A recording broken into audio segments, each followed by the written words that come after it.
Sir আলহামদুলিল্লাহ, আপনি কেমন আছেন স্যার? আছি আলহামদুলিল্লাহ।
আমি শুরু করব?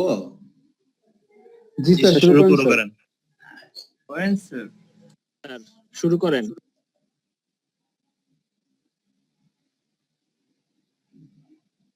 ঠিক আছে। দেখো, আমাদের আজকে যেটা আলোচনা, আমরা তো গত ক্লাসে যেগুলো আলোচনা করছিলাম যে আমাদের যে রেফ্রিজারেশন সাইকেলের সাইকেলের যে কয়েকটা মানে টাইপস বলতে বোঝাচ্ছে যে তোমার আমার ওই থার্মোডাইনামিক প্রিন্সিপালের মধ্যে আমরা দেখাইছিলাম যে বিভিন্ন রকম, যে একবার হচ্ছে সাবকুলিং, সুপার হিটিং, তারপর ওয়েট কম্প্রেশন, ড্রাই কম্প্রেশন, তাই না? এই জিনিসগুলো আমরা দেখেছিলাম আইডিয়াল কেস। এখন আমাদের অ্যাকচুয়াল যে আমাদের ভ্যাপার কম্প্রেশন সাইকেল, এখানে দেখো বাম পাশে ফিগারটা আছে। আমরা যে তোমার ডোমেস্টিক পারপাসে আমাদের ইউজ করি এয়ার কুলার, এটা একটা এয়ার কুলারের একটা ছবি এখানে মোটামুটি এরকমই থাকে। যেমন এখানে দেখো, এইটা তো টিউব, এই টিউবগুলো যদি এখানে স্টেট দেখানো আছে, এগুলো জায়গায় জায়গায় এই যে কয়েল, এই একটা কয়েল আছে, এখানে কয়েল। তাহলে এইটা যে আমাদের যে সবসময় ওইটা মাথার মধ্যে রাখতে হবে তোমাদের, এই দুইটাই কিন্তু সিমিলার, কিন্তু কোনটা কন্ডেন্সার কোনটা এই ব্যাপারটা কিভাবে বুঝবা? কম্প্রেসারের পরে যেটা থাকে সেটাই কন্ডেন্সার থাকে, ঠিক আছে? বলো। আর ইভাপোরেটর হচ্ছে ইভাপোরেটর থেকে কম্প্রেসার যাবে, কম্প্রেসার থেকে কন্ডেন্সারে যাবে, তারপরে এক্সপানশন বাল্ব হয়ে এক্সপানশন হয়ে আবার ইভাপোরেটরে চলে আসবে। এটা একটা ক্লোজ সার্কিট, ঠিক আছে? অর্থাৎ যে রেফ্রিজারেন্টটা সেটা কি হবে, হাই প্রেসার হাই টেম্পারেচারে কন্ডেন্সারে যাবে, সেখানে তোমার হিট রিজেকশন হবে, হওয়ার পরে এটা কন্ডেন্স করে লিকুইড হয়ে যাবে, লিকুইড হয়ে এক্সপানশনে কি হয়ে যাবে, সে টেম্পারেচার ফল করবে, প্রেসার ফল করবে। আর এখানে আসার পরে কি করে, সে হিট অ্যাবজর্ব করে তারপর কি হবে ওখানে পুরো ভ্যাপোরাইজ হয়ে যাবে, ভ্যাপোরাইজ হয়ে পড়লে ওইটা কি সে আবার কি কম্প্রেসারে চলে যাবে। মেইন পারপাস হচ্ছে তোমার কি বলো, এটাকে হাই প্রেসার টেম্পারেচারে কন্ডেন্স করে চলে আসবে। এখন আসুন বাস্তবে যেটা হচ্ছে, আমরা ধরে নিয়েছিলাম যে আমাদের যে দুইটা প্রসেস, এই যে একটা কন্ডেন্সার আর হচ্ছে ইভাপোরেটর, আমরা এটাকে ধরছি আইসেন্ট্রোপিক। তারপর আমরা কন্ডেন্সারকে ধরছিলাম কি বলো, constant pressure, evaporator constant pressure. যেহেতু টিউবের ডায়ামিটার সেম, সেই জন্য আমরা ধরে নিচ্ছি প্রেসার কনস্ট্যান্ট। কিন্তু বাস্তবে যে ফ্রিকশনের জন্য কি হবে, আসলে এটা কনস্ট্যান্ট থাকবে না, কিছু ভেরিয়েশন আসবে। যেমন দেখো এই যে এটা দেখো এই যে 3 to 4 ডাইন পাশে ডায়াগ্রাম আছে, পিএইচ ডায়াগ্রাম থেকে ক্লিয়ার হবে। যেমন 3 to 4 আমরা কনস্ট্যান্ট প্রেসার ধরছি, কিন্তু বাস্তবে কি there is some drop of pressure due to কি বলো পাইপ লেন্থ। এই জন্য পাইপ লেন্থ বাড়াইতে গেলে আমাদের চিন্তা করতে হবে যে একটা অপটিমাম যদি না করি, ইচ্ছা মতো বাড়াইলে যে ঠিক আছে আমি কন্ডেন্সিং এটা বাড়ানোর জন্য আমি সাবকুলিং এর জন্য কি করলাম, আমি টিউব লম্বা করলাম, কিন্তু এটা একটা অপটিমাম কন্ডিশনে রাখতে হবে, না কি হবে আমাদের প্রেসার ড্রপ বেশি করে যাবে। প্রেসার ড্রপ যে বেশি করতে গিয়ে এক্সপানশনের প্রবলেম হয়, এই যে এক্সপানশন রেশিওতে কমে গেলে কি হবে, আমার এক্সপানশন পারফেক্টলি হবে না। বুঝেছো বলো? অর্থাৎ টিউব যদি লম্বা করি তাহলে কি হবে, সাবকুলিং হবে, যেটা আমরা গত ক্লাসে বলছিলাম। কিন্তু এটা একটা সার্টেন লিমিট থাকতে হবে, লিমিট না থাকলে কি হবে, যদি আমার বেশি প্রেসার ফল করে যায় তাহলে কি হবে, আমার এখানে প্রেসার রেশিও কম হয়ে যায়, তারপর কি আমাদের এক্সপানশনটা ওরকম পারফেক্টলি হবে না। There is some drop of pressure, it's actual case. এরপর দেখো আমাদের পরবর্তী আসলে এক্সপানশন ভালভ যেটা ছিল আমাদের, যেখানে এখানে আইসো এনথালপি, এটা এখন আইসো এনথালপিক রাখা যায়, কারোর সঙ্গে কনস্ট্যান্ট আইসো এনথালপিক এই কেসটাকে রাখা যায়। যেমন এই কনস্ট্যান্ট 4 to 1, অর্থাৎ এক্সপানশন যেটা হয় এটা আইসো এনথালপিক এক্সপানশন। এটা আমরা জানি যে আমরা যে কনস্ট্যান্ট হিট আমি এখানে প্রিজার্ভ করতে পারি, অ্যাকচুয়ালি এটা সম্ভব। ঠিক আছে, এরপর আবার আসো যে যখন ইভাপোরেটরে যাবে, ইভাপোরেটর সেম কেসে, যেহেতু এখানে কয়েল অফ টিউব আছে, যার জন্য কি হবে, there is some loss in pressure here. এই যেমন দেখো 1 to 2 এখানেও প্রেসার ড্রপ হচ্ছে। বুঝতে বলো? তাহলে এখানেও যদি আমরা যদি টিউবকে লম্বা করতে চাই, তো ওই যে সুপারহিটেড রিজনের জন্য সেটা আমাদের লিমিট থাকতে হবে, মানে উইদিন লিমিট, যাতে অপটিমাম কন্ডিশন থাকে, যাতে প্রেসার ড্রপটা ম্যাক্সিমাম বেশি না হয়ে যায়, তাহলে কি আমাদের প্রবলেম অ্যারেঞ্জ করবে আর কি। তাহলে আমাদের অ্যাটমসফিয়ারিক কন্ডিশন থাকবে না, নেগেটিভ প্রেসার চলে যাবে, অ্যাটমসফিয়ারিক কন্ডিশন থাকবে না। যার জন্য এটা আমাদের মানে আমাদের অপটিমাল রাখার জন্য আমাদের সেটা থাকতে হবে, টিউব ওইভাবে লম্বা, আবার সাইজটা ওইভাবে করতে হবে। দেখতে বলো, এখন এটা হলো তো আমাদের প্র্যাকটিক্যালি যেটা হচ্ছে, কিন্তু বাস্তবে যেটা হয়েছে কি, এখন যদি আমাদের ম্যাথমেটিক্যাল অ্যানালাইসিস গুলো করতে যাই, আমরা এটা দিয়েও আমরা করতে পারি, কিন্তু এটা বেশ একটু ট্রাবলসাম হবে, যে ড্রপ অফ প্রেসার সেটা বের করে। যার জন্য আমরা কিছু কনসিডারেশন করে আমরা ওই জিনিসটাকে আমরা রাখতে চাই। সেখানে দেখো এখানে লিখছে যে এই যে ইন প্র্যাকটিক্যাল সেখানে following consideration have been taken. যেমন আমরা করে বুঝছিলাম যে there is some drop of pressure, কিন্তু এত মাইনর চেঞ্জ এই বুঝাই যাচ্ছে, এই যে 3 to 4 এর ডিফারেন্স এত কম, যার জন্য আমাদের ম্যাথমেটিক্যাল মডেলিং এর জন্য এটাকে আমরা কনস্ট্যান্ট প্রেসার ধরে কাজ করলে কোনো সমস্যা হবে, তেমন কোনো এরর দেখা যাবে না। যার জন্য আমরা কি একটা কনসিডারেশন। ঠিক অনুরূপভাবে আবার ওই যেখানে যে আইসেন্ট্রপিক কম্প্রেশন যেটা হচ্ছে, যে আইসেন্ট্রপিক বলছি, কিন্তু বাস্তবে এটা আইসেন্ট্রপিক না, কিছু পলিট্রপিকও হয়ে যায়।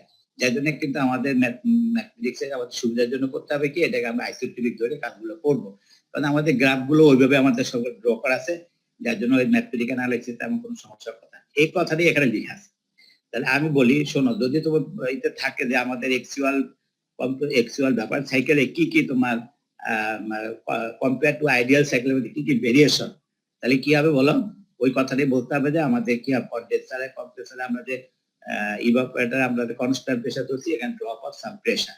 আবার যেখানে কম্প্রেসার যেটা হচ্ছে আইসেন্ট্রপিক, কিন্তু রিয়েল কেসে আইসেন্ট্রপিক থাকে না, কিছু কি পলিট্রপিক সেন্সে চলে আসে, তবুও আমাদের ম্যাথমেটিক্সের আমার সলিউশনের জন্য এটাকে কি আমরা আইসেন্ট্রপিক ধরে কাজটা করব। ঠিক আছে বলো? এই যে আইসেন্ট্রপিক কম্প্রেসার কনস্ট্যান্ট প্রেসার প্রদান, এই আইসেন্ট্রপিক এক্সপানশনে আমরা বাস্তবে যা হয়ে যায়, এর কোনো সমস্যা হয় না। বুঝে আসছে? তাহলে আমাদের বুঝে গেল, আমার বলার উদ্দেশ্য একটাই যে এই কনসিডারেশনের দ্বারা কি হচ্ছে, আমাদের আইডিয়াল কেসে যে ফর্মুলেশন গুলো আছে, এগুলো সেম ফর্মুলেশন গুলো আমরা ব্যবহার করতে পারছি। আমার কথা ক্লিয়ার করতে পারছি বলো? স্যার এখানে ওই ইভাপোরেটরে স্যার প্রেসারটা মানে বাড়তেছে কেন, মানে কন্ডেন্সারে তো ফল করতেছে ফ্রিকশনের কারণে, ইভাপোরেটরে দেখা যাচ্ছে যে স্লাইটলি বাড়তেছে, এটা কেন হচ্ছে?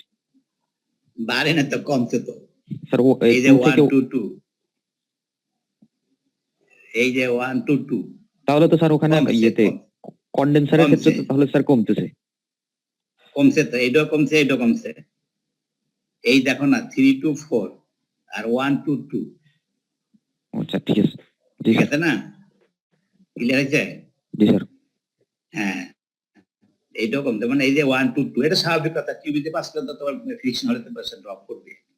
3 থেকে 4 এ কমছে আর 1 থেকে 2 তে কমছে। ক্লিয়ার আছে বললাম? জি স্যার।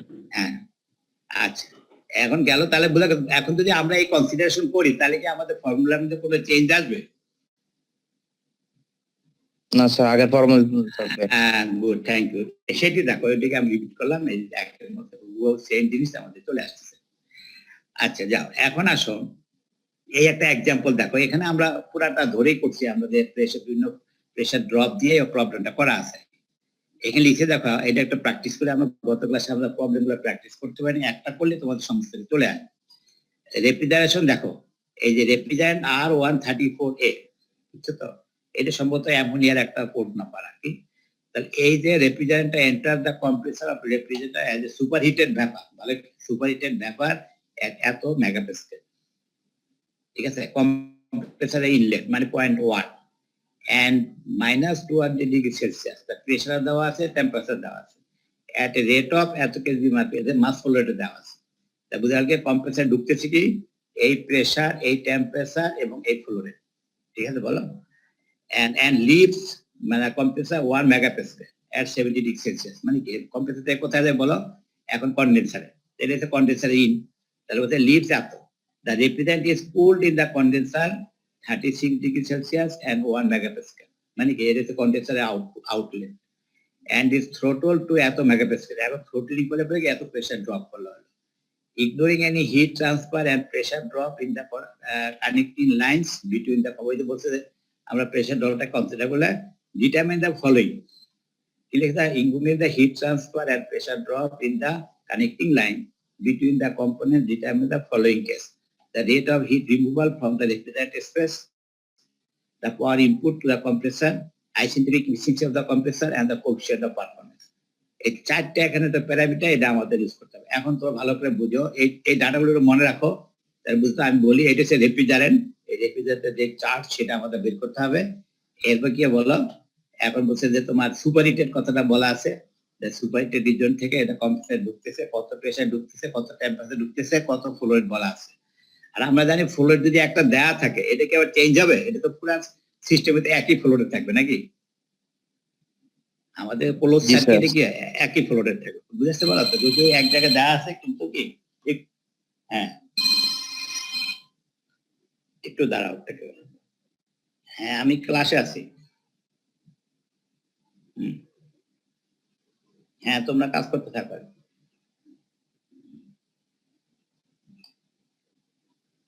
হ্যাঁ হ্যাঁ হ্যাঁ তোমরা আলাপ করো, অসুবিধা নেই। আচ্ছা ঠিক আছে, আমি ক্লাসে আচ্ছা ঠিক আছে। তাহলে আমরা সরাসরি ফিগারে যাই, তাতে ক্লিয়ার হবে। দেখো এই দেখো ফিগারটা, এখন দেখো ঠিক হুবহু সঞ্জিত আছে কি বলো? তাহলে আমাদের বলো তো ওই যে কম্প্রেসার কোথায়, কম্প্রেসার কোথা থেকে শুরু? একদিন বলো তো কম্প্রেসার কোথায়? 2 to 3 না? 2 to 3, হ্যাঁ। তাহলে আমাদের 2 এর তো কন্ডিশন দেওয়া আছে, কি দেওয়া আছে বলো? প্রেসার দেওয়া আছে, টেম্পারেচার দেওয়া আছে, আর টোটাল ফ্লো রেট মাস এমও দেওয়া আছে। তাহলে আমি এই পয়েন্টে যে প্রেসার আর টেম্পারেচার দেওয়া থাকে, তাহলে এখানে এনথালপি বাই করতে পারবো? জি স্যার। আচ্ছা তোমার ফিগারটা নিয়ে আসি তো তোমাদের জন্য আরো ক্লিয়ার হবে।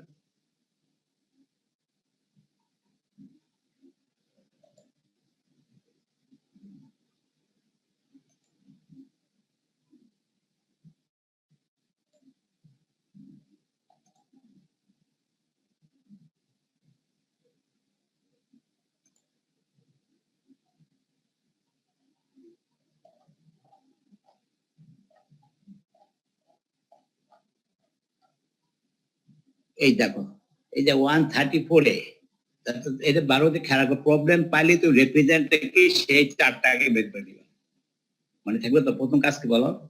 আমাদের প্রবলেম যে রেপ্রেজেন্টে উল্লেখ করা থাকবে ওই করসপন্ডিং তোমার চারটা বের করে দেখো, ওখানে মেগাপাস্কেল। আবার পরবর্তী দিন দেখবা যে চারটা নিছো ওই প্রবলেম যে ইউনিট দেওয়া আছে ইউনিটটা মিলতেছে কিনা, বুঝছো? তাহলে কি বলছি, দুইটা জিনিস, একটা হলো কি আমাদের প্রবলেমটা দেখতে হবে কি কি তোমার ইউনিট ব্যবহার করতেছে এবং কি রেফ্রিজারেন্ট, ওই রেফ্রিজারেন্ট পারস্পরিক এটা মিলাই দিবা। যদি এটা না মিলে তাহলে কিন্তু এই চারটে তুমি কনসিডার করতে পারবা না, তাই কিন্তু তোমার যে ডাটা তোমার এরর আসবে, বুঝে আসছো? তোমার ইউনিটে খেয়াল রাখতে হবে।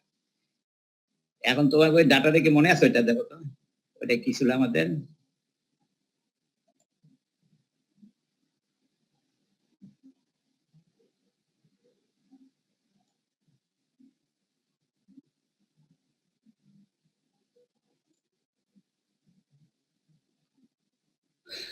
তাহলে এই দেখো আমাদের ছিল P2 তে দেখো এত মেগাপাস্কেল, টেম্পারেচার -12°C, এই তো।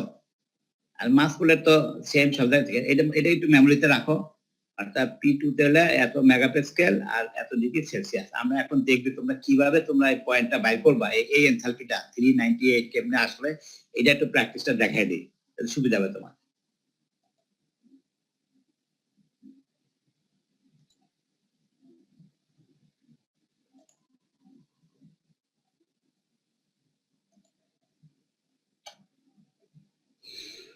দেখো কত ছিল বলো তো, কত মেগাপাস্কেল ছিল?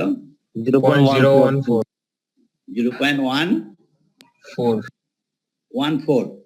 তাহলে পয়েন্ট টু মাঝামাঝি ধরো, এই তো তোমাদের প্যাসকেল যে মেগাপাস্কেল এই মাঝামাঝি, ঠিক আছে না?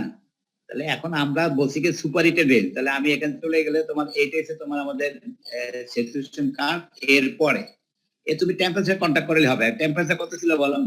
-12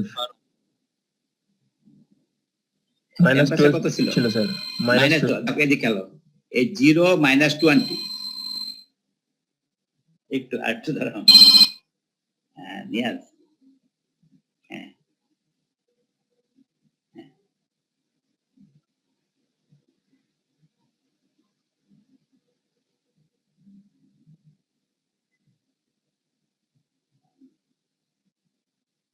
মানে পরে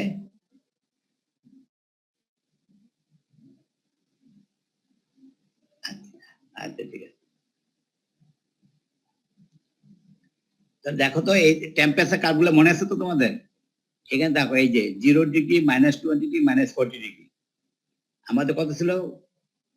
-12 তাহলে -12। তাহলে আমরা এই যে 0 আর এখানে কত, 0 এখানে 20, আমরা ধরো এই লাইনটা ধরি, এর মাধ্যমে, তাহলে অর্থাৎ কার্ভটা আসে, দেখো কার্ভটা বুঝো আগে। এই যে টেম্পারেচার লাইন, এই যে এটা, এই যে টেম্পারেচার 20 টেম্পারেচার লাইন, ঠিক আছে? এরপর আসবে তোমার এই যে দেখো এখানে এই যে -20°, এই 0 এই -20°, তাহলে টেম্পারেচার লাইন এখানে আসলো, এখান থেকে তোমার এখানে আসবে, আসার পরে এই জায়গায় এই যে নামলো কোথায়, এই যে 20° নামলো। কেন দেখো এই যে 20°, দিস ইজ টেম্পারেচার লাইন, ঠিক আছে না?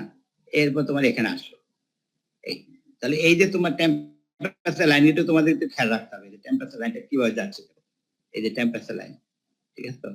তাহলে এই যে -20, তাহলে এই আমার সিচুয়েশন কার্ভ বলে এইটা, সিচুয়েশন কার্ভ এই যে -20°।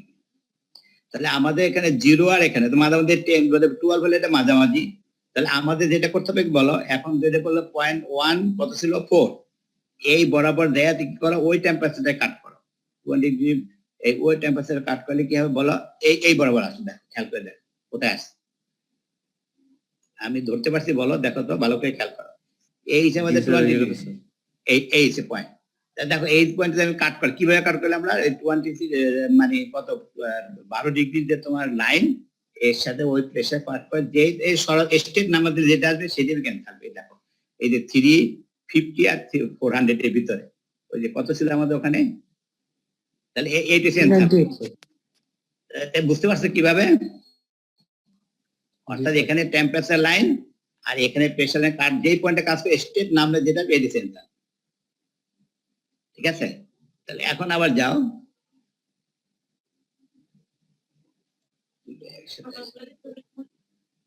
একটু দাঁড়াও,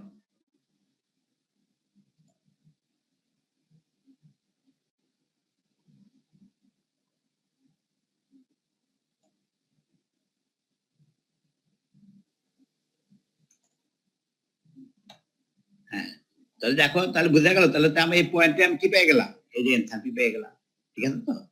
আবার এখন এখান থেকে কোথায়, এখান থেকে কিভাবে যাবো বলো তো, এখান থেকে পয়েন্ট 3 তে কিভাবে যাবা? Entropy line. Entropy line. Entropy লাইনে আর একটা সুবিধা আছে এখানে আমাদের, দেখো P3 তে, এই যে P3 তে আমার এই যে টেম্পারেচার প্রেসার দেওয়া আছে, টেম্পারেচার দেওয়া আছে, আমার এনট্রপি লাইন বড় না গেলেও চলবে, বুঝতে পারছি? অর্থাৎ আমি বলতেছি আমার পয়েন্টে যে কোনো, আমরা জানি গ্রাফের যে কোনো দুইটা পয়েন্ট যদি জানা থাকে তার তৃতীয়টা আমি বের করতে পারবো, দুইটা প্যারামিটার জানা থাকে তৃতীয় বের করতে। এখন আমার এখানে কম্প্রেসারে আউটলেট প্রেসার দেওয়া আছে, টেম্পারেচার দেওয়া আছে, তাই সুতরাং কি করতে হয়, আমি এখানে সরাসরি এই পয়েন্টে পেয়ে যাবো। তাহলে আর যদি না থাকে তাহলে কি হবে বলো, আমি ওই যে এনট্রপি লাইন বরাবর গেলে হবে। আর দেখে দেখো ক্রস করে ওই এক জায়গায় চলে আসবে। তাহলে আমার যেটা বুঝাইতে চাচ্ছি যে যেহেতু দুইটা আমার ডাটা দেওয়া আছে, সুতরাং আমি এখান থেকে এই দুইটা পয়েন্ট ইজিলি আনবাই করতে ঠিক আগের মতো এই প্রেসার বরাবর আমি যাব, তবে কি যেখানে টেম্পারেচার কাট করে ওই temperature cut, this is our point 3, এর ইজ কম্প্রেসার আউট। এটা বুঝে আসছে বলো? স্যার হ্যাঁ, তাহলে বুঝা দুইটা অল্টারনেট আছে। তাহলে আমি আইসেন্ট্রিক করে দিতে পারি, যেহেতু এখানে আমার ডাটা দেওয়া আছে, দিস ইজ পারফেক্ট। তাহলে আমি ডাটা দিয়ে কি আমি দুইটা পয়েন্ট আছে, যেহেতু আমি আরেকটা ডাটা ইজিলি বাই করতে পারবো, তো দিস পয়েন্ট 3, ঠিক আছে। আবার আসো পয়েন্ট 4ও কিন্তু ডাটা দেওয়া আছে, এই যে পয়েন্ট 4ও আমাদের ডাটা দেওয়া আছে, সুতরাং আমাদের পয়েন্ট 4 কি আমি ইজিলি এখান থেকে এটা বাই করতে পারবো। আচ্ছা, পয়েন্ট 1 এর জন্য কি আর কোনো ক্যালকুলেশন করতে লাগবে নাকি পয়েন্ট 4 দিয়ে হয়ে যাবে? এই যে পয়েন্ট 4 এর যে এনথালপি বাই হয়ে যাবে স্যার, 4 আর 1 এর তো একই এনথালপি। একই এনথালপি, তাই না? যেহেতু কনস্ট্যান্ট এনথালপি, সুতরাং তাহলে বুঝে, তাহলে আমি চারটা এনথালপি পেয়ে গেলাম। এখন আমাদের কোনো ক্যালকুলেশনের বাধা আছে? না স্যার। বাস এই যে করে দেখো, এই যে heat removal from the refrigerant space, মানে হিট অ্যাবজর্পশন, কম্প্রেসার ওয়ার্ক। এখন তুমি কোপ বের করো, এই যে আরেকটা জিনিস, এই যে কোপ, ঠিক আছে। তাহলে বোঝা গেছে, ভালো করে বুঝো, heat remove from the refrigerant মানে হিট অ্যাবজর্ব, বলতে রেফ্রিজারেন্ট স্পেস থেকে হিটটা যেটা মানে অ্যাবজর্ব করবে সেটা। আর compressor work, this is output, this is our input. তাহলে এই আমাদের কোপ। এখন তো এই একটা নতুন একটা জিনিস, আইসেন্ট্রপিক এফিসিয়েন্সি কাকে বলে? আইসেন্ট্রপিক এফিসিয়েন্সি বলে যে এই পয়েন্টটা যে স্যাচুরেশন পয়েন্ট থাকে, তখন যেটা আসবে ডিভাইডেড বাই কি যেটা অরিজিনাল আছে সেটা। এই যে দেখো H3S মানে H2, অর্থাৎ এই পয়েন্টটা যদি তোমার স্যাচুরেশন পয়েন্টে থাকে, তখন যে ডাটাটা আসবে ডিভাইডেড বাই কি অ্যাকচুয়াল যেটা আসছে, এটি হচ্ছে তোমার আইসেন্ট্রপিক এফিসিয়েন্সি। বুঝতে পারছি বলো? আইসেন্ট্রপিক এফিসিয়েন্সি বলতে কম্প্রেসর আইসেন্ট্রপিক এফিসিয়েন্সি বললে কি বোঝাচ্ছে, যে তোমার কি মানে আইডিয়াল কেসে কি হবে, এক্সেল কেসে কি হবে। যে কেন আমরা জানি যে কি বলো, আইডিয়াল কেসে চেয়ে এক্সেল কেসটা বেশি হয়ে যায়। আমরা জানি রেফ্রিজারেশন সম্পূর্ণ জিনিসটা কিন্তু রিভার্স, যেহেতু কথাটি আছে রিভার্স। তাহলে এখানে আইসেন্ট্রপিক এফিসিয়েন্সি বলতে বোঝাচ্ছে যে যদি এটা আইসেন্ট্রপিক কেস ধরি, তাহলে কি হবে, এখানে স্যাচুরেশন পয়েন্টে যেটা এনথালপি আসবে আর বাকিগুলো তো ঠিক আছে 2, অর্থাৎ এইটা ডিভাইড বাই দিস, ঠিক আছে বলো। তখন এই যে তখন কি বলো, যেটা আসবে এই রেশিওটা এইটি হচ্ছে তোমার আইসেন্ট্রপিক, ঠিক আছে। আচ্ছা, নেক্সট সিরিয়াস কিভাবে বের করছে? এটা তো কিছু না, এই পয়েন্ট এখানে কনসিডার করো, মানে স্যাচুরেটেড পয়েন্টটা। হ্যাঁ স্যাচুরেশন পয়েন্টের এনথালপি দেখো, এই যে কম, এই যে 442। আচ্ছা, ওইটা স্যার আমার হচ্ছে আইডিয়াল কেসের জন্য না স্যার, এই সিরিয়াসটা? হ্যাঁ, এনট্রপি যায়, যদি এনট্রপি কেস হয় তাহলে মানে কেসটা হয়তো এটা সরাসরি এখানে চলে আসবে এনট্রপি। অর্থাৎ স্যাচুরেশন পয়েন্টে থাকে তাহলে যে তোমার এনথালপি আর অ্যাকচুয়ালি যেটা আসছে সেটা, এই যে S3S এর দ্বারা বোঝায় স্যাচুরেশন পয়েন্ট। জি স্যার। ঠিক আছে। আচ্ছা, নেক্সটে আসো। এখন আসো যে আমাদের যে সাইকেল যেটা প্রথমে পড়ে আসছিলাম, যে আমরা যে সিম্পল যে স্যাচুরেশন সাইকেল যেটা আছে, এটাকে আমরা কিভাবে আমরা ইমপ্রুভ করতে পারি। এখন আমরা আমাদের মেকানিক্যাল যে আমরা কিভাবে ডিভাইস ব্যবহার করলে, ওই যে আমরা যেটা বলতেছিলাম সাব কুলিং, সুপার হিটিং বা প্রি কুলিং, এই জিনিসগুলো আমরা কিভাবে অ্যারেঞ্জমেন্ট করতে পারি, সেটা ডিভাইসের মাধ্যমে কিভাবে করতে পারি, সেটা নিয়ে আমাদের আলোচনা। এই লেখা আছে improvement of simple saturation cycle, ঠিক আছে। এখন দেখো প্রথমে লিখছে কি, যে আমাদের যে একটা টার্গেট ছিল কি, দেখো এই যে ভালো করে খেয়াল করো, আমরা একটা টার্গেট ছিল যে এই ফিগারটা দেখো, তাহলে আগে দেখা যায় this is the compressor, this is the condenser, this is expansion valve, this is the evaporator. এখন আমরা তখন বলছিলাম সে চিন্তা করে এখান থেকে এই যে এক্সপানশন ভালভ থেকে তোমার লিকুইড আর ভ্যাপারটা যাচ্ছে, ঠিক আছে, এটাতে লিকুইড আর ভ্যাপার যদি সরাসরি এখানে ইভাপোরেটে যায় তাহলে ভ্যাপারটা কি কোনো কাজে লাগবে আমাদের? মানে সে কি হিট অ্যাবজর্পশনে কোনো কাজ করবে? না স্যার। এটা বোঝে না? ঠিক আছে, বুঝে আসতে বলো কেন করবে না? কারণ এখানে পুরাটা হচ্ছে ল্যাটেন্ট হিট অফ কি ইভাপোরেশন, মানে লিকুইড থেকে সে ফেজ চেঞ্জ করবে, আগে সে ব্যাপার হয়ে গেছে, সুতরাং কি হবে এখানে কোনো কাজে লাগবে ইনঅ্যাক্টিভ। এখন যদি এই ব্যাপারটাকে আমি বাইপাস করে সরাই দিতে পারি তাহলে কি এখানে 100% লিকুইড যাবে না? Yes. বুঝতে পারিনি? হ্যালো, জি স্যার লিকুইড যাবে গেলে লাভটা কি হবে বলো? স্যার, তাহলে লেটেন্ট হিট বেশি পাবো স্যার। মানে হিট অ্যাবজর্পশন বেশি হবে, জি স্যার। বুঝে আসছো, কুলিং ক্যাপাসিটি বেড়ে যাবে। হয়তো coefficient of performance this is another things, কিন্তু আমাদের যে মেইন পারপাস যেটা সেটা হলো যে আমার হিট অ্যাবজর্পশন আমি বেশি করতে পারবো কিভাবে, যদি আমি ব্যাপারটাকে আগে থেকে বাইপাস করে নিতে পারি। যেহেতু পুরো সিস্টেমের ভিতরে আমার সে ধর M2, এই M2 এসে আমাদেরকে টোটাল রেফ্রিজারেন্ট ফ্লো করতেছে, কারণ এক্সপানশন ভালভ থেকে ক্রস করবে কিছু ব্যাপার কি হয়ে গেল, সে ব্যাপার হয়ে গেলো আর বাকিটা লিকুইড রয়ে গেলো। এখন আমাদের টার্গেট লিকুইডটা তুমি এখানে পাই, সুতরাং কি একটা রিজার্ভার, একটা ফ্লাশ চেম্বার।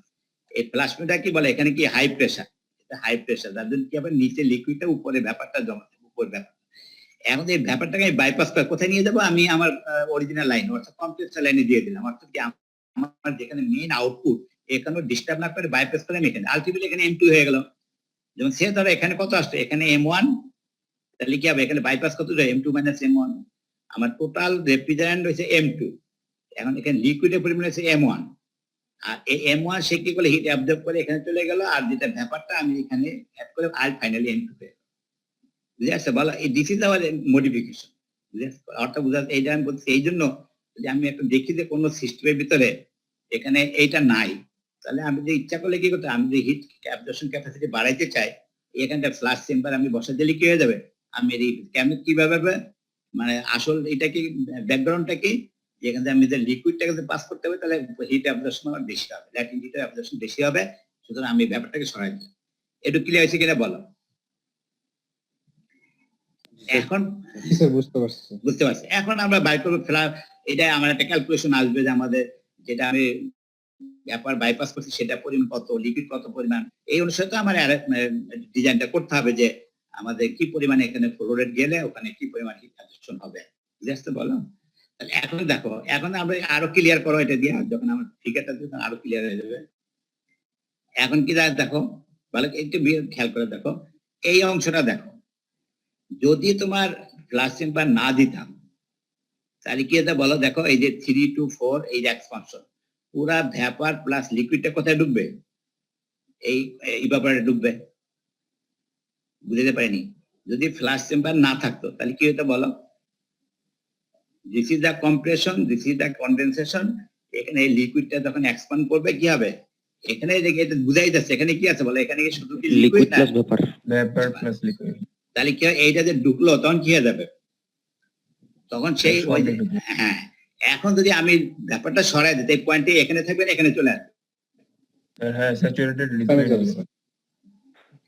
তাহলে বলো এখন রেফ্রিজারেন্ট ইফেক্টে বাড়লো না কমলো, এই যে H1 মাইনাস H4 বাড়বে। তাহলে আমাদের ফিগার, আমাদের গ্রাফ থেকে ক্লিয়ার হলো? জি স্যার। ক্লিয়ার, বুঝছো? তাহলে এখন এখানে এইটি হচ্ছে আমাদের একটা কি বলো, আমাদের একটা মডিফিকেশন, যে আমরা যদি ব্যাপারটাকে সরাই ফেলতে পারি তাহলে কুলিং ইফেক্ট আমাদের বাড়বে, কুলিং ইফেক্টটা বাড়বে। ঠিক আছে তো? এখন যেটা হলো প্রশ্ন আসতেছে যে এই যে ফ্লাশ চেম্বারে, আমাদের ফ্লাশ চেম্বারে এটা একটা আমাদের ডিজাইন বা ক্যালকুলেশনের অংশ, যে কি পরিমাণ লিকুইড এখানে M1 কত, M1 বাই করতে গিয়ে আমি M1 কথা রাখছি, আমি এটা কি করতে হবে, আমি কতটুকু ব্যাপার এখানে বাইপাস করতে যাবে সেটা কি ক্যালকুলেশন এটা লাগবে, কারণ আমার এখান থেকে ক্যালকুলেশন করতে লাগবে আমার কতটুকু আমি হিট অ্যাবজর্পশন করাইতে চাই, সেখানে এই পরিমাণ লিকুইড আমাকে দিতে হবে। ঠিক আছে না? সেটা দেখা। এখন দেখো এটা কি ছিল, যদি আমি এখানে হিট ব্যালেন্স করি। স্যার একটা কোশ্চেন ছিল স্যার। হ্যাঁ বলো। স্যার আমি তো এখানে জাস্ট ব্যাপারটাকে সরাই দিচ্ছি, কিন্তু আমার লিকুইডের পরিমাণ তো বাড়তেছে না, তাহলে আমার ইফেক্টটা কিভাবে বাড়তেছে? আগে যা ছিল লিকুইড তাই তো না, এটা তো হলো তুমি যে প্রথমে পার কেজি তোমার হিট বাড়তেছি না বলো, হিট অফ পার কেজিতে বাড়তেছে কিন্তু টোটাল তো আমার হচ্ছে সেমি। কেন আমি এটা রিকোয়ার্ড যেটা আমি সেটা এখানে বাড়াই দিলাম, এই যে M2 বাড়াই দিলাম। M2 বাড়াই দিতে হবে। হ্যাঁ, সে ধরো আমার 5 কেজি লাগবে, এখন যে 5 কেজি যদি লাগে তাহলে এখানে কি করতে হবে, আমার 7 কেজি দিতে হবে, 2 কেজি দিয়ে বাইপাস করে দিতে হবে, আমার রিকোয়ারমেন্ট ফুলফিল করলো। জি স্যার, মানে লিকুইডের পরিমাণটা বাড়াইতে হবে, এটা হচ্ছে। হ্যাঁ বাড়াতে হবে, ঠিক আছে। এই তো ওই যে বললাম, ওই যে রিসিভার যেটা আছে, আগে যেটা ছিল না, আমাদের রিসিভার যেটা ছিল ওটা মেইন ফাংশন তো এইটাই, আমার যেটা রিকোয়ার সেটাকে আমি এখন একটা আপনার যেটা সবচেয়ে মোটিভেশন করলাম যে ব্যাপারটাকে ঢুকতে দিলাম না, ঠিক আছে। আচ্ছা এখন আসো, এখন যেটা বলতে, এখন তোমাদের প্রশ্ন আসতে পারে স্যার এই যে এখানে কি পরিমাণ, এটা কিভাবে করবে, কিছু না, সিম্পল, তুমি নিজে চিন্তা করো। আমাদের ওই যে হিট ব্যালেন্স মানে কি, heat gain heat equal to heat loss. এখন দেখো এখানে হিট, তোমার কি পরিমাণ হিট এখানে ঢুকতেছে, হিট ইন হিট আউট, বলো এই পয়েন্টের হিট কত, বলো টোটাল হিট M2S4 নাকি? জি স্যার।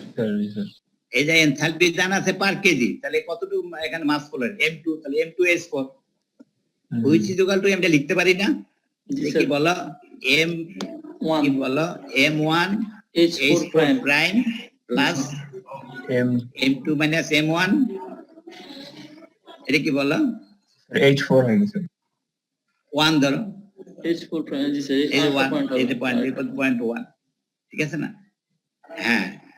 হ্যাঁ পয়েন্ট, এই যে পয়েন্ট। তাহলে এখন দেখো এইভাবে দেখো, এই যে এইটা তোমার হিট ব্যালেন্স, ঠিক আছে না, H1, তাহলে এগুলো আমরা বাই করতে পারি, তাহলে কি হবে এখান থেকে ফাইনালি কি করতে হবে, আমি দেখো এই যে M1 বের করে ফেললাম, কারণ M2 তো আমাদের নোন, তাহলে দেখো M2 মধ্যে এই পর্যায়ে আমরা M1 টা অর্থাৎ বুঝা যাচ্ছে যে আমার কি পরিমাণ, তুমি যেটা কথা বলতেছিলাম যে লিকুইডটা এখন বুঝতে পারলাম যে কত কেজি লিকুইড আমার তোমার ইভাপোরেটেড আছে, এই অনুসারে আমি আমার যে রিকোয়ারমেন্ট অনুসারে আমি ওখানে M2 বাড়াই দিলাম, ঠিক আছে না। M2 বাড়িয়ে কি হবে, আমার ওই যেটা আমার রিকোয়ারমেন্ট সেটা আমি ফুলফিল করতে হবে, ঠিক আছে। এখানে সুবিধা যেটা কি হলে বলো যে আমার এখানে টোটাল লিকুইডটা যাচ্ছে, জানি হিট অবজর্পশন ক্যাপাসিটি বেড়ে গেল পার কেজি, এখন টোটাল কি হয়েছে সেটা অ্যানাদার থিং। টোটাল দেখো যে আবার রেফ্রিজারেশন ক্যালকুলেশন করে দেখো, এখানে ওই যে হিট এক্সট্রাক্টেড বাই কি বলা, এই যে রেফ্রিজারেটর যে আগের মতো ফর্মুলা, এই যে এখন এটা বেড়ে গেছে, দেখো এই যে refrigerating effect M1 H1 minus H41 পার কেজিতে কিন্তু তো বেড়ে গেছে, কারণ কি আমাদের H4 প্লাস কোনটা, এইটা, তাহলে কি মানে পার কেজি এনথালপি চেঞ্জ বেড়ে গেল, তাহলে রেফ্রিজারেটিং ইফেক্ট বেড়ে গেল, ঠিক আছে। এরকম বুঝতে গেলে বলো, এই রেট বেড়ে গেল, তাহলে এখন দেখো, তাহলে আমি ইচ্ছা করলে দেখো এখানে এইটাকে টান দিয়ে আমি এই পয়েন্টও বের করতে পারি, ঠিক আছে, এর জন্য আমি এটা বের করতে পারি, তাহলে এখন এনথালপি এটা বেড়ে গেল, ঠিক আছে, বুঝে আছে বলো। এখন আসো ফাইনালি যেটা করতেছিলাম, দেখো ওয়ার্ক ডানের কি অবস্থা হবে, ওয়ার্ক ডান তো অ্যাজ ইট ইজ আছে, কিন্তু যেটা দেখা বাস্তবে যেটা দেখা গেছে, দেখো এই দেখো এটা তো বসানোর পরে ফাইনালি দেখা যাচ্ছে কি আবার ওই পর্যায়ে চলে গেছে, মানে দেখা গেছে আমাদের কোপের যে অরিজিনাল যে জিনিসটা ওইটি রয়ে গেছে, বুঝছো তো। এর মানে বলার উদ্দেশ্য একটাই যে আমাদের কোপ ঠিক আছে, কিন্তু কি হয়ে গেল আমাদের, আমি কি হয়ে গেল কোপ ঠিক রেখে কি করেছে, আমি আমার হিট অ্যাবজর্পশন কে বাড়াই নিলাম, এবং দেখতে পাচ্ছি ভালো, এই যে এটা ক্লিয়ার হয়নি না, এই যে কোপ দেখো ওই আগের মতোই আছে, যদি ওইটা যদি কনসিডার নাও করতাম, কোনটা এই দেখো, এই যে কোপ কি বলো, অর্থাৎ H1 মাইনাস H4 মানে কি H3 ডিভাইড বাই কি কম্প্রেসর ওয়ার্ক, এটা হচ্ছে ইভাপোরেটর ওয়ার্ক, এটা হচ্ছে কম্প্রেসর ওয়ার্ক, আগেরটাই রয়ে গেছে, কিন্তু মধ্যে কি হলো আমার অ্যাবজর্পশন বেড়ে, ক্যাপাসিটি বেড়ে, স্যার এর মানে তাহলে ব্যাপারটা কি, স্যার অ্যাবজর্পশন বাড়লে সিওপি বাড়ার কথা না, ওয়ার্কও বাড়ছে তাই না ওই যে স্যার? কম্প্রেসর এখন, কিন্তু কথা হচ্ছে এটা ব্যালেন্স কিভাবে হলো, এই যে কম্প্রেসর ওয়ার্কটা তোমার বেড়ে গেছে, যেমন আগে যে পর্যায়ে সেটা গেল, কম্প্রেসর ওয়ার্কটা কি হয়েছে, there is some change in the compressor work, যার জন্য দেখা গেছে আমাদের কোপ ঠিক রেখে কি আমি কি এই যে তুমি ফর্মুলা যে ম্যাথমেটিক্যালি দেখো, এই যে এই ফর্মুলা, বুঝতে পারিনি কথাটা? জি স্যার, মানে অর্থাৎ আমার কম্প্রেসর কি কিছু মানে বেশি পরিমাণ ভ্যাপার হ্যান্ডেল করতে হচ্ছে, এই আমার ইফিসিয়েন্সি ঠিক রাখলাম, কিন্তু আমার রিকোয়ারমেন্টস আমি ফুলফিল করলাম, যেতে পারিনি। অর্থাৎ আমি চিন্তা করলাম আমার হিট অ্যাবজর্পশন ক্যাপাসিটি বাড়াইতে হবে, কিন্তু আমার কোপ একই থাকবে। তাহলে কি হবে, আমি we can do this by using the fraction. এবার কথা ক্লিয়ার করতে পারছি? আচ্ছা, এরপর নেক্সট আসো। এইবার একটা দেখো, আমরা দেখছিলাম যে আরেকটা কি বলো, যদি আমরা সাবকুলিং করি আর সুপার হিটিং করি তাহলে কি আমাদের কি বলে কি বলে কোপ বাড়ে, হিট অ্যাবজর্পশন ক্যাপাসিটি বাড়ে। যে ফর এক্সাম্পল এই কেসটা দেখো, যদি এখান থেকে এখানে আসতো তাহলে কি আসতো বলো, আর এটা হচ্ছে তোমার আইডিয়াল কেস, তার কথা এটা। তাহলে কি হবে আমাদের, এটা যে 0.1, এটা যে 0.4, অ্যাবজর্পশন ক্যাপাসিটিটা কি বলো, 1 H1 minus H4। নর্মাল কেসে, সিম্পল কেসে কি, অর্থাৎ this is 1, this is 2, this is 3, this is 4। তাহলে এখন এখানে যে 1, এটা হচ্ছে কম্প্রেসার 1, এটা হচ্ছে ইভাপোরেটর, হিট অ্যাবজর্পশন ইভাপোরেটর, মানে H1 minus H4। ঠিক আছে, এখন যদি এটা সাবকুলিং করি মানে কি, টেম্পারেচার লিকুইড হয়ে গেছে, আবার আরেকটু ঠান্ডা করি, তাহলে পয়েন্ট এখানে চলে আসবে। তাহলে কি হলো, আমার 4 সরে আসলো এদিকে, তাহলে কি লিকুইডের পয়েন্ট বাইরে গেল না? বুঝতে পারি, এই পয়েন্টে হ্যাঁ লিকুইড বেড়ে গেল। তাহলে আমার আবার যদি আমি সুপার হিটিং করে দিই তাহলে কি এখানে বেড়ে গেল, এখানে কি গেল, আমার টোটাল হিট অ্যাবজর্পশনের যে পার ক্যাপাসিটি কি বেড়ে গেল। বুঝাইছে বলো? জি স্যার। তাহলে বোঝা গেল যদি আমি সাবকুলিং করাইতে পারি আর সুপার হিটিং করাইতে পারি তাহলে কি হবে, আমি আবার হিট অ্যাবজর্পশন আমি বাড়াইতে পারি। আর কোপ অ্যানাদার থিং, সেটা অন্যভাবে চিন্তা, সেটা আমার দেখবো ভিন্ন, কিন্তু আমাদের কোপের কথা না, আমাদের যে রিকোয়ারমেন্ট যেটা, এটাকে আমি কিভাবে আমি ইজিলি হ্যান্ডেলিং করতে পারি, এটি আমাদের টার্গেট। বুঝতে পারো না? কারণ কি, তুমি একটা দোকানে প্লান্টে যাওয়া, সেটা একটা তোমার আইসক্রিম প্লান্ট বা একটা ফুড প্রসেসিং ইন্ডাস্ট্রিতে, এখন যদি তোমার লোড বেড়ে যায়, কি বলো, লোড যদি বেড়ে যায় তাহলে কি হবে, তোমার অ্যাবজর্পশন ক্যাপাসিটি বাড়াইতে হবে। তখন আমাদের ওই যে কম, আমাদের কোপ বড় ফ্যাক্টর না, আমাদের মেন ফ্যাক্টর কি, আমার কাজকে সমাধান করতে হবে, দ্রুত গতিতে আমাদের এটাকে প্রসেস করতে হবে। তাহলে ইজিলি কি করতে হবে, আমি যদি একটা ডিভাইস আমি রাখতে পারি তাহলে ইজিলি কি আমার রিকোয়ারমেন্টস থেকে এটাকে আমি ইউজ করে আমি কি আমার মানে অ্যাবজর্পশন ক্যাপাসিটি বাড়াইতে পারবো। বুঝে আসছে? তখন আমার পারফরমেন্স বড় কথা, আমার রিকোয়ারমেন্টস বড় কথা। ঠিক আছে, স্যার সাবকুলিং করলে তো আমাদের ওই যে ভেপার কমে যাচ্ছে, লিকুইড বেড়ে যাচ্ছে, তাহলে তো ওই অ্যাবজর্পশন বেড়ে গেল। হ্যাঁ অ্যাবজর্পশন এমনি বেড়ে হ্যাঁ, যাচ্ছে। বেড়ে গেল। আর আরেকটা দেখো, এই সুপার হিটিং এ কি সুবিধা কি, যদি তোমার এখানে যদি থাকে এই পয়েন্টে যে তোমার স্যাচুরেশন কার্ভে, তাহলে there is some probability some moist air is there, মানে একদম ক্রিটিক্যাল তো থাকবে না, হয় এই সাইডে থাকবে বা এই সাইডে থাকবে, বুঝতে পারিনি। স্যাচুরেশন কার্ভে একটা ক্রিটিক্যাল টেম্পারেচার, এটা তো মানে এটা তোমার মেনটেন করা তো খুবই টাফ, মানে হয় ময়েশ্চার পার্টিকেল ওয়েট থাকবে অথবা কি মানে সুপারহিটেড থাকবে না, বুঝতে পারিনি। 100% স্যাচুরেশন যেটা, এটা তো রাখা বেশ টাফ, কি বলো? যেহেতু প্র্যাকটিক্যাল কেসে হবে, হয় তোমার কি হবে, সুপার হিটেড হবে অথবা কি হবে, কিছুটা ওয়েট থাকবে, অর্থাৎ এই পয়েন্টটা এখানে থাকবে অথবা বাইরে থাকবে, এর তো ইনার্সিয়ার জন্য হবে প্র্যাকটিক্যাল কেসে। তাহলে বেটার কোনটা? সুপার হিটিং বেটার হবে কেন? তাহলে কি আমি নিশ্চিন্তে থাকলে আমার কোনো ওয়াটার পার্টিকেল নাই, সুতরাং আমার কম্প্রেসার ভালো থাকবে, আমার কি কম্প্রেসার কোনো ডিস্টার্ব হবে না, এই কনফার্মেশনের জন্য আমার সুপার হিটেড। বুঝতে পারছি? তাহলে এখন এই ফিগারটা দেখো কিভাবে করবো, যেটা হচ্ছে আমাদের কাজ ইঞ্জিনিয়ার হিসাবে আমাদের যেটা দরকার, সেটা আমি এটা তো হাউ উই মানে অ্যাসিড দিস।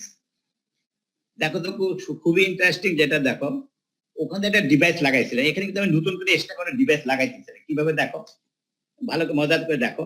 এটা তো সবই তো টিউব, কি বলো, সব কি টিউব না, এখানে টিউব অল আর টিউব, আর কিছু না। আমি কি করলাম দেখো, এখানে এই যে ইভাপোরেটর থেকে কয়েলটাতে তোমার কম্প্রেসারে গেল, এখানে আমি একটা কি বলো, একটা বান্ডেল অফ একটা কয়েল, এখানে কি করতে পারবো না, এই টিউবটাকে কয়েল বানাইতে পারবো না? বুঝতে পারিনি। অর্থাৎ আমি এই যে টিউবটা গেল, কপার টিউবটা, এখানে আমি কয়েল ফর্ম করলাম, তারপরে সে কম্প্রেসারে গেল, বুঝতে পারছো? আবার দেখো এক্সপানশন ডিভাইসের আগে এখানে একটা কয়েল ফর্ম করলাম। আমাদের বেসিক্যালি কয়েল কোথায় আছে, একটা আছে কন্ডেন্সারে, একটা আছে ইভাপোরেটরে। তাহলে আমি এখানে একটা অ্যারেঞ্জমেন্ট করলাম কি, এই টিউবটারে এখানে একটা কয়েল ফর্ম করে দিলাম, এই অর্থাৎ একটা কয়েলের ভিতর দিয়ে তারপর কম্প্রেসারে গেল, এটা কয়েলের ভিতরে তারপর এক্সপানশন বাঁধবে গেল। এটা কি, এটা করার জন্য কি আর আমার কোনো অন্য কোনো এক্সট্রা কোনো ডিভাইস লাগতেছে? না স্যার। যেটা আমরা ফ্ল্যাশ স্যাম্পলে বসাইছিলাম। এখন দেখো, এখন কি ইন্টারেস্টিং কি জিনিস হলো দেখো, ভালো করে খেয়াল করো। আচ্ছা বলো তোমরা, ইভাপোরেটর থেকে যে এটা বের হয়ে যাচ্ছে, এটা টেম্পারেচার লো না হ্যাঁ। কন্ডেন্সার যেটা বের, এটা টেম্পারেচার লো? স্যার ইভাপোরেটর লো হবে। এটা লো টেম্পারেচার, আমরা জানি একদম খুবই লো টেম্পারেচার যেটা বের হয়ে যাচ্ছে ওখান থেকে, যেটা হ্যাঁ খুবই লো টেম্পারেচার। আর কন্ডেন্সার হাই টেম্পারেচার। তাহলে এখন বলো, এটা যে এইটা হচ্ছে ধরো -10 ডিগ্রি সেলসিয়াস, এটা হচ্ছে 34 ডিগ্রি সেলসিয়াস। তাহলে এই যে লিকুইড যেটা এখানে যাচ্ছে, এটা টেম্পারেচার কি কত হবে তাহলে? এখানে তো 100% লিকুইড হয়ে গেল, টেম্পারেচার তো তার 34 হয়ে গেল। যদি এখন এটা কন্ট্যাক্টে আসে তার টেম্পারেচার কি হবে বলো? কমে যাবে স্যার। এইটাই তো সাবকুলিং। জি স্যার। আবার আসো, আমরা বলছিলাম যে এখান থেকে তোমার রেফ্রিজারেন্ট যেটা বের হয়ে আসছে সেটা সিচুয়েশন কন্ডিশন যেটা আসতেছে, এখন যে এখানে 34, এখানে তো -12, তাহলে এখানে কি হিট গেট করবে না সে? ইয়েস স্যার, এটা Superheating হয়ে Superheated যাবে। হয়ে যাবে। তাহলে খুবই ইন্টারেস্টিং মজার জিনিস হলো কি বলো, তাহলে এটা একটা আমাদের ডিভাইস, আমরা একটা অ্যারেঞ্জমেন্ট করলাম। এখন এখন কন্ট্রোল আমারটা কি, আমি কতটুকু করতে চাই সেটা কিসের নির্ভর করে বলো দেখি? আমি কতটুকু টেম্পারেচার ফল করাতে চাই, সাবকুলিং কতটুকু টেম্পারেচার আমি সুপারহিট করতে চাই, এটা কিসের উপর নির্ভর করবে? স্যার মাস ফ্লো রেট আর length of the heat exchanger. হ্যাঁ, সাইজের উপরে। কিসে বলো? সাইজের উপরে। মাস ফ্লো তো আমার সেমই আছে, এই সাইজের উপরে। এখন এইটাই হচ্ছে আমার ডিজাইন। বুঝলে?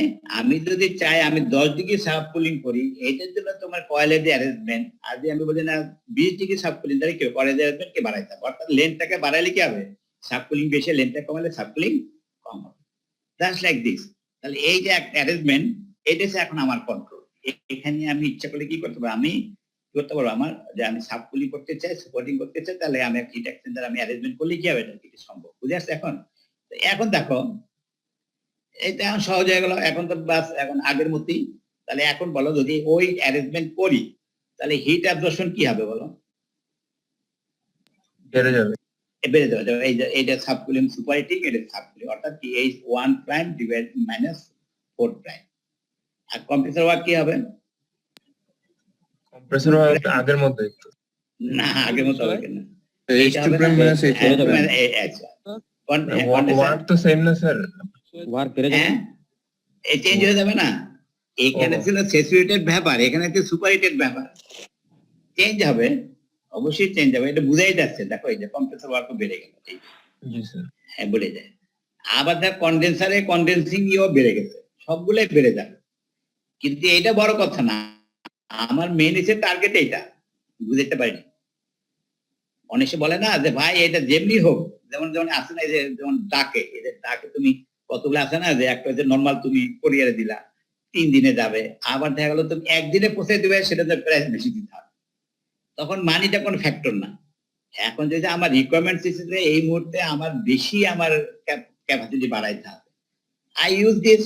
এখন কন্ডেন্সার এই ব্যাপারটা কি হলো সেটা আমার এখন দেখার বিষয়। আমি মেনে নিচ্ছি আমার হিট অ্যাবজর্পশনটাকে বাড়াইতে হবে। আর হিট অ্যাবজর্পশন বাড়ে তো কন্ডেন্সারে তো আমার ইনজেকশন বাড়াইতে হবে, নাহলে কি হবে বলো? মানে তো ওই হবে না, বুঝলে? তো তোমার আনব্যালেন্স হয়ে যাবে। অর্থাৎ এইখানে যে পরিমাণ হিট অ্যাবজর্ব করে, এটা তো বাইর করে দিতে হবে, আবার কম্প্রেসর ওয়ার্ক দিতে হবে। ঠিক আছে?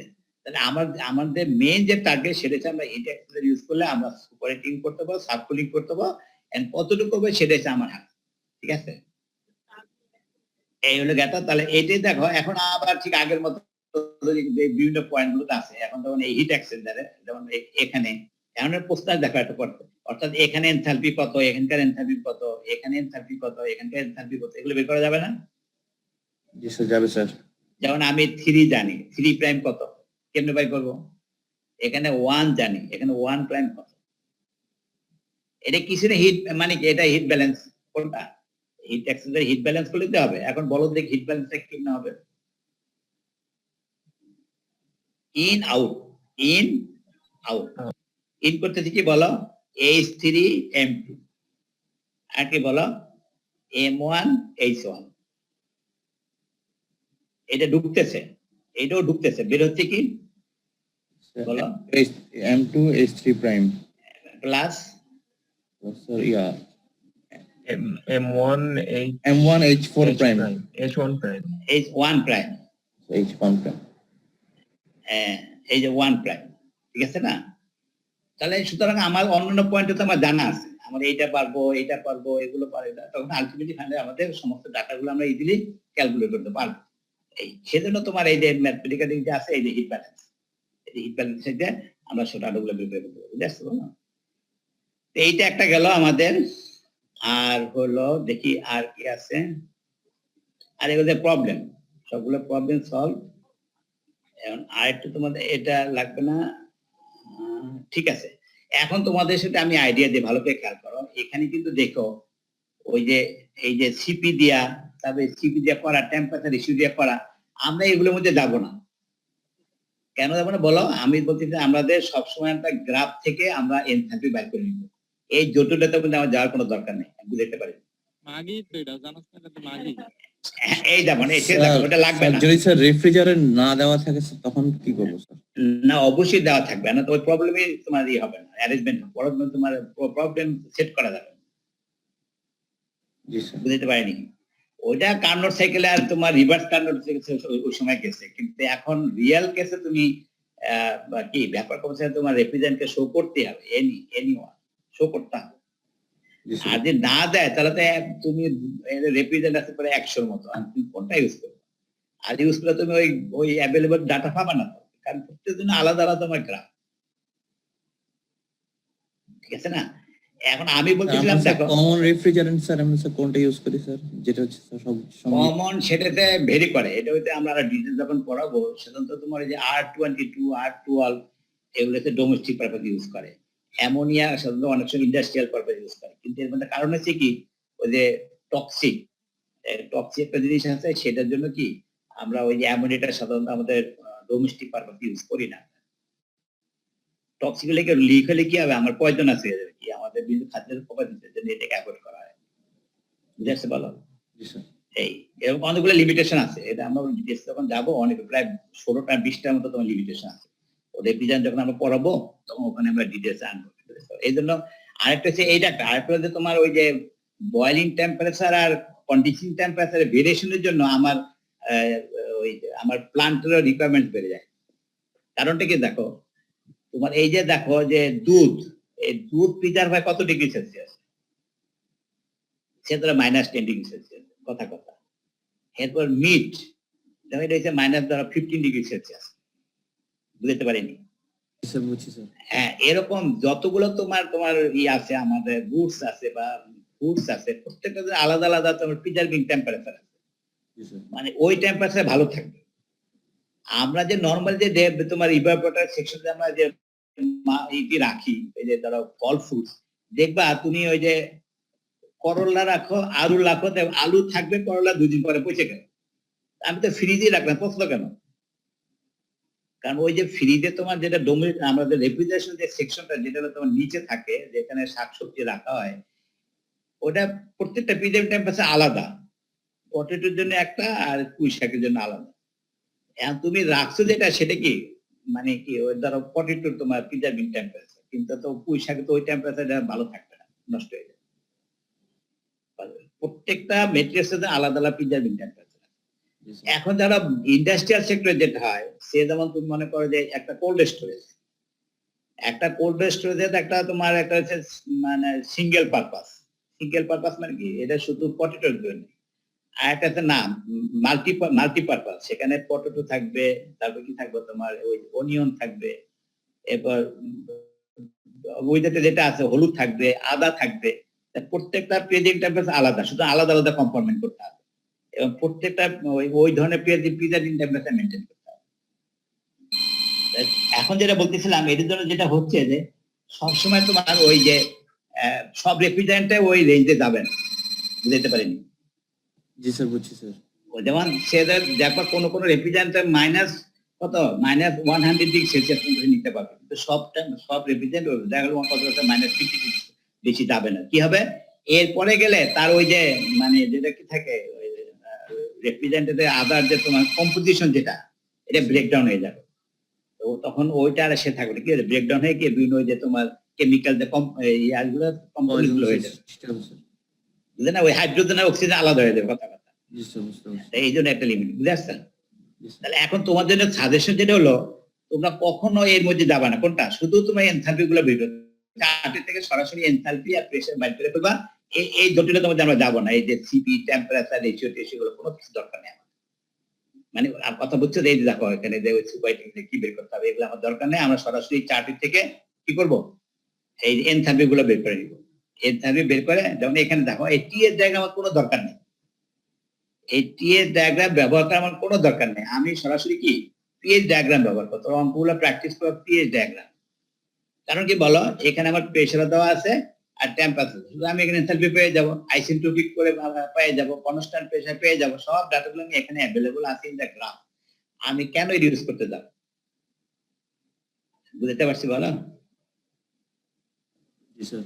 ঠিক আছে, এখন শোনো, তোমাদের একটা ক্লাস টেস্ট না, ক্লাস টেস্ট না, ওই কি জানি অ্যাসাইনমেন্ট, ওই বিশালন স্যার যেটা নিচে, এইভাবে কিভাবে নেওয়া যায় এটা?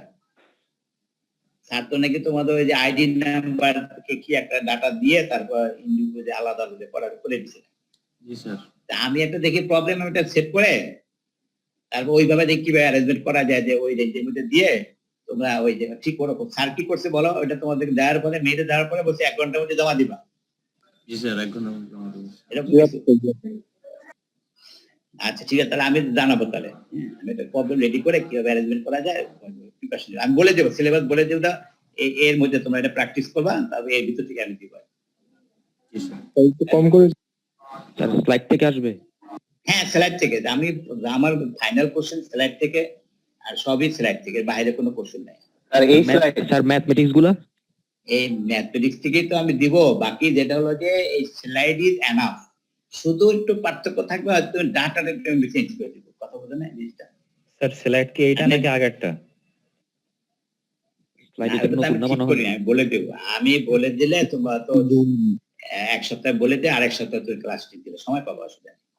মানে আমি 2টা বা 3টা লেকচার দিয়া তখন আমি বলবো যে এটা তোমরা প্র্যাকটিস করো। তারপর আমি তোমার এটা আগে বলে দিব, পরে আমি বলে দিব যে এই 2টা বা 3টা মানে লেকচার থেকে আমি একটা অ্যাসাইনমেন্ট দিবা, একটা প্রবলেম। এটার মধ্যে এই ডাটাগুলো যেটা তোমরা নিজেরা চুজ করবা, যাতে ভেরিয়েশন হয়, প্রত্যেকটা আলাদা আলাদা ভেরিয়েশন হয়, সেটা আমি দেখে কোন একটা ঠিক করে দিব। স্যার টাইমটা একটু বাড়াই দিলে ভালো হয় স্যার। 1 তো ঘন্টা তুমি এটা করতে লাগবে 10 মিনিট, আর তোমার 1 ঘন্টা দিলে তো বারবার হবে কি সারাদিন? এটা তো উদ্দেশ্য যে তোমরা নিজের থেকে প্র্যাকটিস করো। এটা তো তোমার এটা প্র্যাকটিসটা আগেই করতে হবে। তুমি ওখানে বসে তুমি প্র্যাকটিস করতে হবে, সলভ করতে পারবে। শুধু এখানে জাস্ট ক্যালকুলেশন করতে আমার লাগবে 5 মিনিট। বুঝতে পারিনি? জি স্যার। আর একটা এক্সাম্পল ধরো, আমি বলি। দেখো এখানে তো প্রবলেম করি। আচ্ছা নিচে দেখি,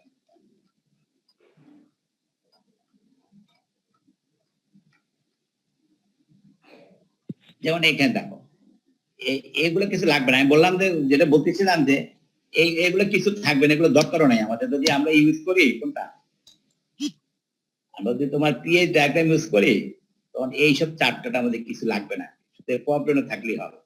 আমি বলতেছি দেখো এখানে অনেকগুলো ডাটা আছে না, এই একটা ডাটা, এই একটা ডাটা, এই ডাটা। তাহলে আমি বলবো যে তুমি এই প্রবলেমটা আমি দিলাম, প্রত্যেকে কি করো, যেমন এই যে 20 ডিগ্রি সেলসিয়াস, এটা আমি বলে দিলাম যে ঠিক আছে, এটা তোমার আইডি নাম্বারের লাস্ট 2 ডিজিট এখানে বসায় দাও। বুঝছো তো? আবার আইডেন্টি বললাম যে কি তোমরা এখানকার, এটা আমি ভাগ করে দেবো যে সেকশন এর জন্য একটা, সেকশন বি জন্য কিছু না, যে কোনো একটা ডাটাকে আমি চেঞ্জ করে দিলাম। এটা তো নিজেরা চেঞ্জ করে নিয়ে তারপর সলভ করবে। এবার বুঝে আসতে বলো? জি স্যার, বুঝতে পারছি। আচ্ছা, সিম্পল লাগে, ওই করতে বেশি না, কিন্তু প্র্যাকটিস করতে। আর যদি মনে করে ঠিক আছে আমার বন্ধু করুক, তারপর আমার কাছে পাঠাবে, আমি দেখে করবো, এর তো সময় লাগবে, তখন তুমি ভেজালে পড়ে যাবা।